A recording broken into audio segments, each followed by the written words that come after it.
వాక్యాన్ని పంచుకున్న సోదరుడు విక్టర్ గారికి, అలాగే ప్రార్థనలో నడిపించిన మమత గారికి నా ప్రత్యేక వందనాలు. ఒక చిన్న పాడుకుందామండి. గోరెవలే తాపితిమి పరుగిడితిమి మనదారి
మంచిదండి. నాలుగో మాటగా మరి సోదరి రాణి సిస్టర్ గారు మనతో మాట్లాడతారు. మరి యొక్క మాటను జాగ్రత్తగా విందాం. నాలుగో మాట మార్కు సువార్త 15వ అధ్యాయము 34వ వచనం. నా దేవా నా దేవా నన్ను ఎందుకు చేయవిడితివి అనే మాట మనతో పంచుకుంటారు. మనమందరం జాగ్రత్తగా విందాం. ఈ సమయాన్ని సహోదరి రాణి గారికి ఇస్తున్నాం.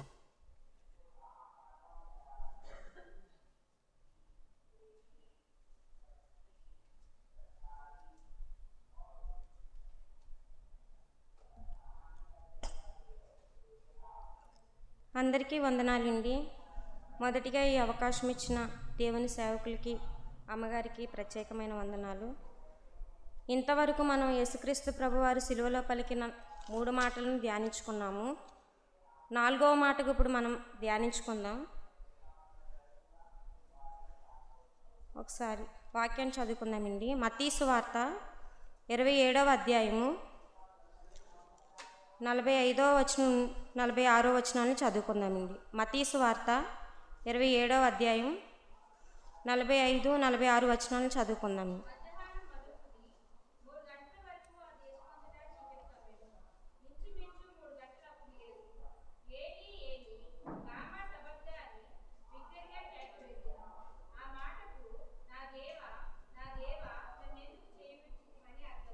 చాలండి, ప్రార్థన చేసుకుందామండి. మహాపరిశుద్ధుడా, ప్రేమగల దేవ, దయగల తండ్రి, కృపగల రాజా, మీ ఘనమైన పాదాలకు వందనాలు, మీకు లెక్కలేని స్తుతులు, స్తోత్రములు దేవా. అయా మరి శుభ శుక్రవార దినమున మరి నాయన మేమందరం మీ సన్నిధిలో చేరడానికి మీరు మాకు చూపిన దయను బట్టి, కృపను బట్టి మీకు వందనాలు దేవా. ఈ దినము వరకు కూడా నాయన మీ శ్రేష్టమైన రెక్కల నీడలో మమ్మల్ని కాచి కాపాడి భద్రపరిచిన గొప్ప దేవా, నీ నామానికి వందనాలు. మరి నాయన మరి శుభ శుక్రవార దినమున మీరు సిలువలో పలికిన 7 మాటలను మేము ధ్యానించుకోవడానికి మీరు చూపిన దయను బట్టి మీకు వందనాలు దేవా. ఇంతవరకు నీ బిడ్డలైన వారిని మీరు బలపరిచి మీరు మాతో మాట్లాడిన విధానం బట్టి మీకు వందనాలు దేవా. 4వ మాటగా మేము ధ్యానించుకొని చుండగా తండ్రి మమ్మల్ని మీరు జ్ఞాపకం చేసుకోండి. అయా ఏ అర్హత ఏ యోగ్యత లేని నాకు మీరు ఇచ్చిన అవకాశాన్ని బట్టి మీకు లెక్కలేని వందనములు, స్తుతులు, స్తోత్రములు దేవా. మమ్మల్ని బలపరిచి ముందుకు నడిపించమని నజరేయుడైన యేసుక్రీస్తు నామమున అడిగి వేడుకుంటున్నాము తండ్రి, ఆమేన్.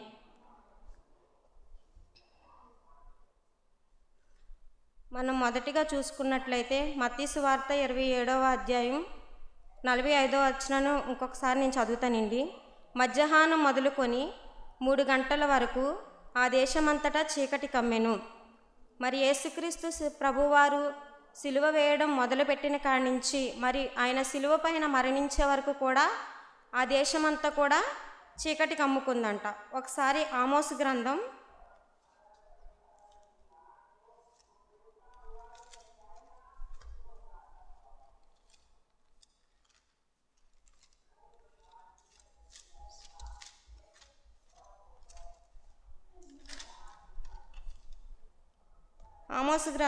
8వ అధ్యాయం 9వ వచనం చదువుకుందామండి. ప్రభు అయిన యెహోవా సెలవిచ్చినదేమనగా, ఆ దినమును నేను మధ్యాహ్న కాలమును సూర్యుని అస్తమింపచేయుదును, పగటివేళ భూమికి చీకటిని కమ్మచేయుదును. మరి ఈ యొక్క ప్రవచనము మనకి ఇక్కడ నెరవేరినట్లుగా మనము చూడవచ్చు. అదేవిధంగా మరి ఇంచుమించు 3 గంటల సమయంలో యేసుక్రీస్తు ప్రభువారు శిలువపై నుండి ఏలీ ఏలీ లామా సబక్తా అని బిగ్గరగా కేకవేశారు. ఆ మాటకు నా దేవా నా దేవా నన్నేలా చేయి విడిచితివని అర్థం. ఏలీ ఏలీ లామా సబక్తా అనున్నది ఒక అరబిక్ పదము. అయితే దీని అర్థాన్ని కూడా ఇక్కడే మనకి ఇచ్చారు.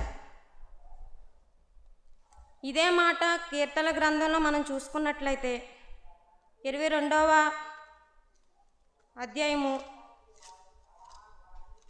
మొదటి చదవండి.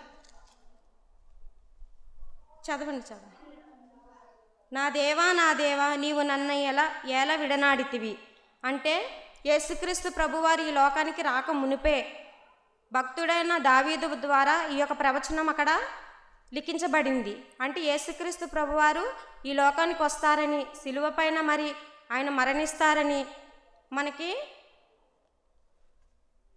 తెలియజేయబడుచుంది. మరి ఈ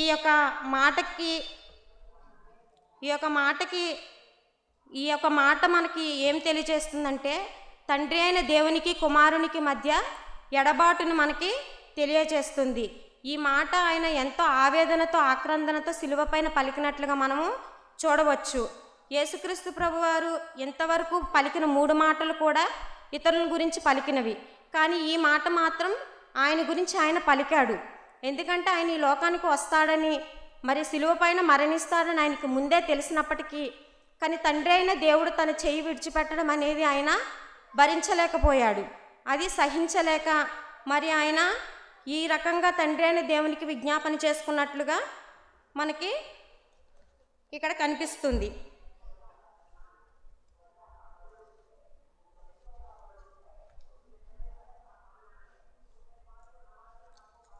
ఎందుకంటే తండ్రి అయిన దేవుడు కుమారుడు మరి వీరివరి మధ్య ఒక సహవాసాన్ని కలిగి ఉన్నారు.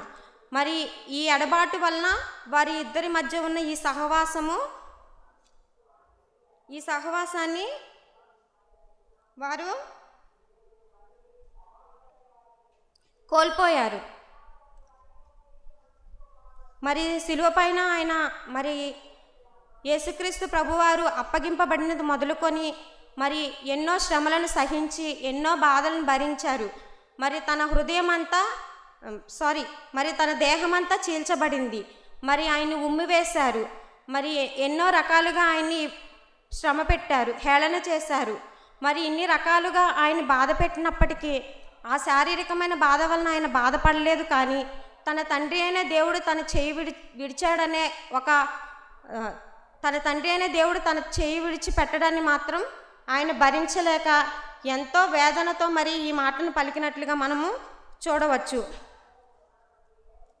ఆయన ఈ బాధనంతటిని మన కొరకు ఎంతో మౌనంగా భరించాడు. యెషయా గ్రంథము 53వ అధ్యాయము 7వ వచనాన్ని చూసుకుందామండి.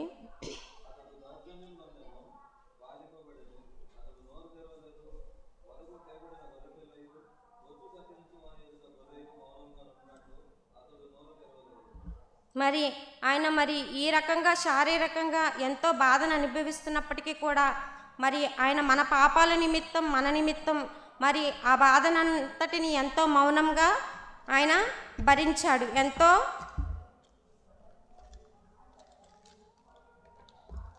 మరి యేసుక్రీస్తు ప్రభువారికి మరి తండ్రి అయిన దేవునికి మధ్య ఎడబాటు రావడానికి కారణం ఏంటని మనం జాగ్రత్తగా ఆలోచన చేసినట్లయితే అవి మన పాపములే. మన పాపముల వల్లనే తండ్రి అయిన దేవుని కుమారుడైన యేసుక్రీస్తు చెయ్య తండ్రి అయిన దేవుడు విడిచిపెట్టాడు. మరి మనం పాపంలో పడి నశించిపోవుట ఆయనకి ఇష్టం లేక మరి మనల్ని వెతికి రక్షించడానికి ఆయన ఈ లోకానికి వచ్చాడు. కాబట్టి మరి మన పాపాల నుంచి మనకి విముక్తి కలిగించడానికి తన కుమారుణ్ణి చెయ్యి ఆయన విడిచిపెట్టాడు. ఎందుకంటే తండ్రి అయిన దేవుడు మన పట్ల చేసిన వాగ్దాలు, నేను ఎన్నడూ నిన్ను విడువను ఎడబాయనని ఆయన చేసిన వాగ్దానాలను మన పట్ల నెరవేర్చే దేవుడు కాబట్టి ఆయన మరి తన కుమారుని చెయ్యి విడిచిపెట్టాడు. మరి తండ్రి అయిన దేవుడు కుమారుని చెయ్యి విడిచిపెట్టకపోతే మన పాపాలకు క్షమాపణ లేదు, మనకి రక్షణ అనేది లేదు. మరి పాపాల వలన వచ్చే జీతం మరణం కాబట్టి మరి మన పాపాలు కుమారుడైన యేసుక్రీస్తు ప్రభు పైన మోపబడ్డాయి కాబట్టి, మన దోషాలు ఆయన పైన వేయబడ్డాయి కాబట్టి, ఆయన యందు ఏ నేరము లేకపోయినా ఆ నేరం అనే స్థానంలో ఆయన నిలబడ్డాడు. యెషయా గ్రంథం 59వ అధ్యాయం 2వ వచనం చదువుకుందామండి. మీ పాపములు ఆయన ముఖమును మీకు మరుగుపరిచెను. అంటే మన పాపములు ఆయనకి మరుగుపరచబడ్డాయి, మన పాపములు కుమారుని పైన వేయబడ్డాయి కాబట్టి మరి ఆ పాపములు తండ్రి అయిన దేవునికి కుమారునికి మరి అవి అడ్డుగా నిలబడ్డాయి కాబట్టి మరి ఆ పాపముల నిమిత్తం తండ్రి అయిన దేవుని ముఖము కుమారునికి మరుగు చేయబడింది.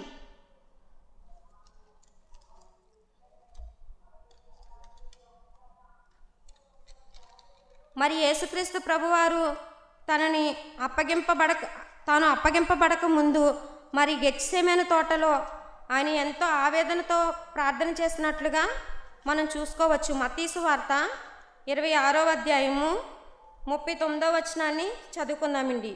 కొంత దూరం వెళ్ళి సాగిలపడి, నా తండ్రి, సాధ్యమైతే ఈ గిన్నె నా యొద్ద నుండి తొలగిపోనిమ్ము, అయినను నా ఇష్ట ప్రకారము కాదు నీ చిత్త ప్రకారమే కానిమ్మని ప్రార్థించాను.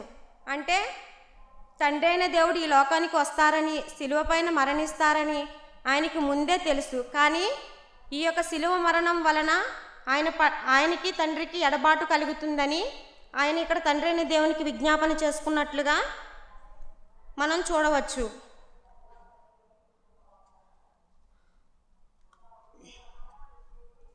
కానీ ఈ ఎడబాటు ఎంత సమయము మరి ఎంత కాలం అని మనం ఆలోచన చేస్తే ఈ ఎడబాటు ఎంతో సమయం కాదండి, కొద్ది సమయం మాత్రమే. ఒకసారి అది కూడా చూసుకుందామండి. యెషయా గ్రంథము 53వ అధ్యాయము 8-9 వచనాలు చూసుకుందాము. నేను చదువుతానండి. నిమిషం మాత్రమే నేను నిన్ను విసర్జించి తిని, మహోద్రేకము కలిగి నిమిషం మాత్రమే నీకు నేను విముఖుడనైతిని.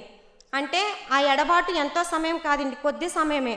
ఆ కొద్ది సమయాన్ని కూడా కుమారుడు భరించలేకపోయాడు. ఈ కొద్దిపాటి ఎడబాటుని ఆయన భరించలేక తండ్రి అయిన దేవునికి ఎంతో ఆవేదనతో మరి తను విజ్ఞాపన చేసుకున్నట్లుగా మనకి ఈ మాటలో కనిపిస్తుంది.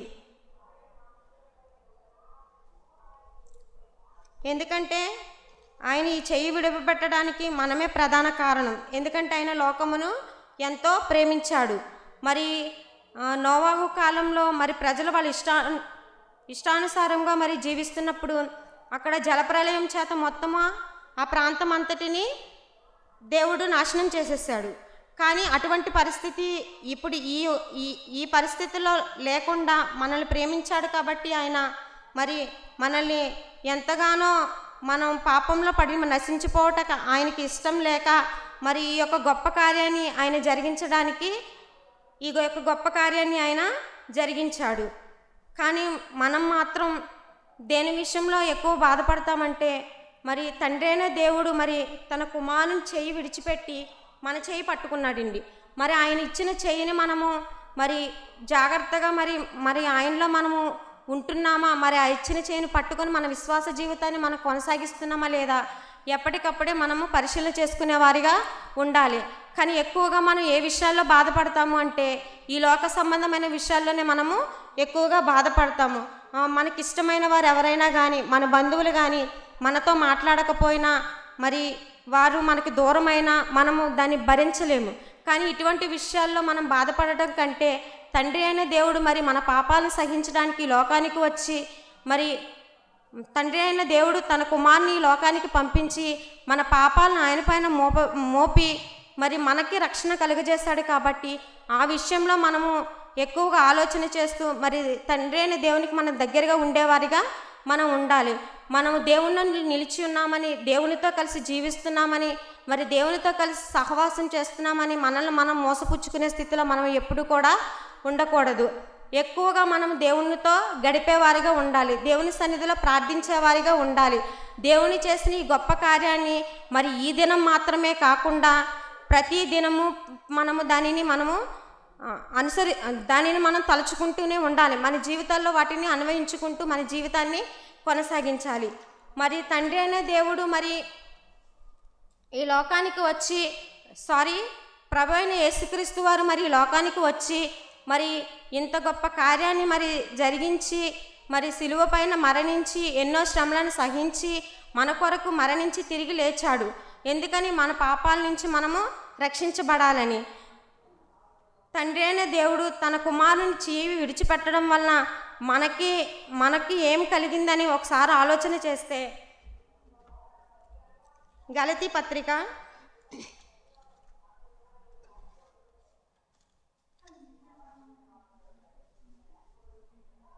5వ అధ్యాయం 1వ వచనాన్ని చూసుకుందామండి.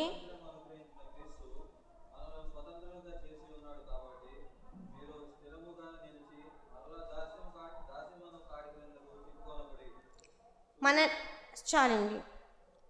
మరి మనల్ని పాపం నుంచి మనల్ని ఆయన విడిపించి, అంటే పాపం అనే కాడి క్రింద నుంచి ఆయన మనల్ని విడిపించి, ఆ దాస్యం నుండి మనల్ని విడిపించి మనల్ని స్వతంత్రులుగా చేశాడు ఆయన. అంటే మరలా మనము పాపమును మోసేవారిగా ఉండకుండా ఆయన సన్నిధిలో నమ్మకమైన వారిగా సాగిపోయేవారిగా మనము ఉండాలి. ఇంకొక వచనాన్ని చూసుకుందామండి. రోమా పత్రిక 5వ అధ్యాయము 9వ వచనం చదువుకుందామండి. కాబట్టి ఆయన రక్తము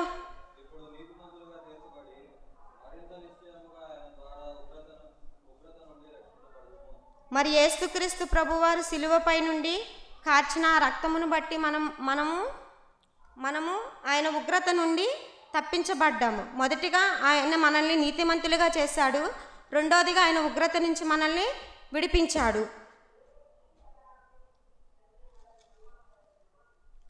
ఇంకో వచనం చూసుకుందామండి. యోహాను సువార్త 3వ అధ్యాయము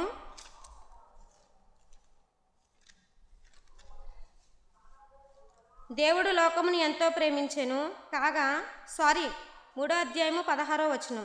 దేవుడు లోకమును ఎంతో ప్రేమించెను కాగా ఆయన తన అద్వితీయ కుమారునిగా పుట్టిన వాని యందు విశ్వాసముంచు ప్రతివాడును నశింపక నిత్య జీవము పొందునట్లు ఆయనను అనుగ్రహించెను. అంటే యేసుక్రీస్తు ప్రభువారు తండ్రి అయిన దేవుడు కుమారుడే అని చేయి విడిచిపెట్టడం వలన మొదట మనకు కలిగినది ఏంటంటే మన పాపాల నుంచి మనము రక్షించబడ్డాము, రెండవదిగా మనము నీతిమంతులుగా తీర్చబడ్డాము, మూడవదిగా దేవుని ఉగ్రత నుంచి మనము తప్పించబడ్డాము, నాలుగవదిగా చూస్తే దేవుని యొక్క నిత్య జీవమునకు మనము వారసులుగా మనము చేర్చబడ్డాము. అంటే ఆయన ఇచ్చిన నిత్య జీవమును పొందుకొని ఆయన ఒక నిత్య రాజ్యంలో మనల్ని వారసులుగా ఆయన చేశాడు. మరి మన పాపాలను మన శాపాలను ఈ లోకపరంగా చూసుకున్నట్లయితే మరి మనము ఎవరి పట్ల ఏదైనా చిన్న తప్పిదం చేసినట్లయితే వారే కాదు మనము కూడా సహించలేని స్థితిలో ఉంటాం.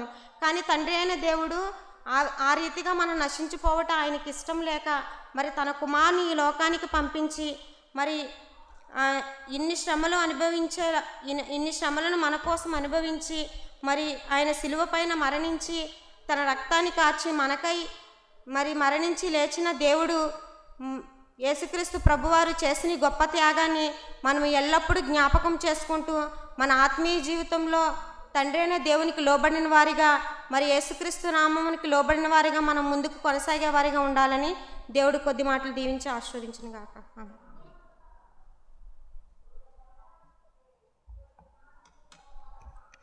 శ్రేష్టమైన మాటలు విన్నామండి. 4వ మాట ద్వారా మరి ఈ యొక్క 4వ మాట తండ్రి కుమారుని మధ్య ఉన్న ఎడబాటును మరి సూచిస్తుంది. నిజంగా మనము యేసు ప్రభు వారు మరి మరణించకపోతే మనము ఈ లోకంలో మనకు రక్షణ లేదు. మరి ఈ యొక్క మాటను బట్టి మరి ప్రార్థన చేసుకుందాం. ఈ సమయంలో మరి సహోదరి జరూష గారు వచ్చి ప్రార్థనలో నడిపించవలసిందిగా కోరుతున్నాం.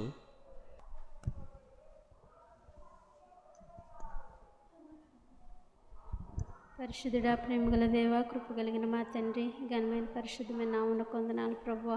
ఇదేనా మీ సమయం ప్రభువా, శుభ శుక్రవారం అయ్యా, నీ మందిరంలో మేమందరము చేరి నిన్ను స్తుతించడానికి ప్రభువా. నీవు కల్వరి శిలువలో ప్రభువా, ఆ శిలువ మీద ఉండి పలికిన 7 మాటలను ధ్యానించడానికి మీరు మాకు ఇచ్చిన సమయాన్ని బట్టి వందనాలు ప్రభువా. ఆ స్థలంలో నీవు ఉండి పలికిన ప్రతి మాట చాలా శ్రేష్టమైనవి, పరిశుద్ధమైనవి ప్రభువా. అవి పలకడానికి, తలంచడానికి కూడా మేము యోగ్యులము కాము. అయినా నీ కృపలో ప్రభువా, ఈ కృపను అయ్యా, ఇటు భాగ్యమును మీరు మాకు ఇచ్చారు ప్రభువా. అయ్యా, 4వ మాటగా ప్రభువా మీరు పలుకుతూ నా దేవా నన్ను ఎలా చేయి విడిచితవని ప్రభువా. నిజముగా అయా సమయము అయా ఇదిగో ప్రభువా, సమస్త సృష్టికి కారకుడువైన నీవు ప్రభువా. తండ్రి, ఎడబాటును సహించలేక పలికిన మాట ప్రభువా ఎంత వేదనకరమైనది నా తండ్రి. మా జీవితంలో ప్రభువా ఇదిగో తండ్రితో సమాధానపరచబడ్డానికి అయా ఇదిగో ప్రతి పాపము నుండి మమ్మల్ని విడిపించడానికి ప్రభువా ఆ క్షణము దేవాని చేయి విడిచిపెట్టబడింది ప్రభువా. అయ్యా నిజమే అయ్యా, ఇదిగో కేవలము ప్రభువా ఇదిగో మా రక్షణార్థమై ప్రభువా నీవు మా కొరకు అయ్యా ఇదిగో సిద్ధపరిచిన నిత్యత్వం కొరకే ప్రభువా.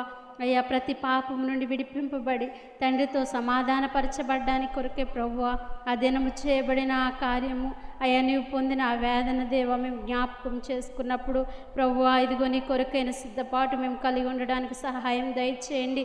ఇదిగో అనేక స్థలాల్లో ప్రభువా ఈ మాటలు ప్రభువా మరలా జ్ఞాపకం చేసుకుంటున్న మేమందరము ప్రభువా సార్వత్రిక సంఘంలో చేర్చబడిన దేవ అయ్యా ఇదిగో నీ కొరకై ఎదురు చూడడానికి ప్రభువా ఇదిగో తండ్రి మీతో ప్రభువా అయ్యా ఇదిగో తండ్రి ఎల్లకాలము దేవ అయ్యా నివాసం ఉండేవారిగా ఉండడానికి కృప చూపించమని అయ్యా ఇదిగో తండ్రి ఇదిగో ఈ మాటను చెప్పి నీకు మాత్రం మీరు ఇంకను బలపరచండి.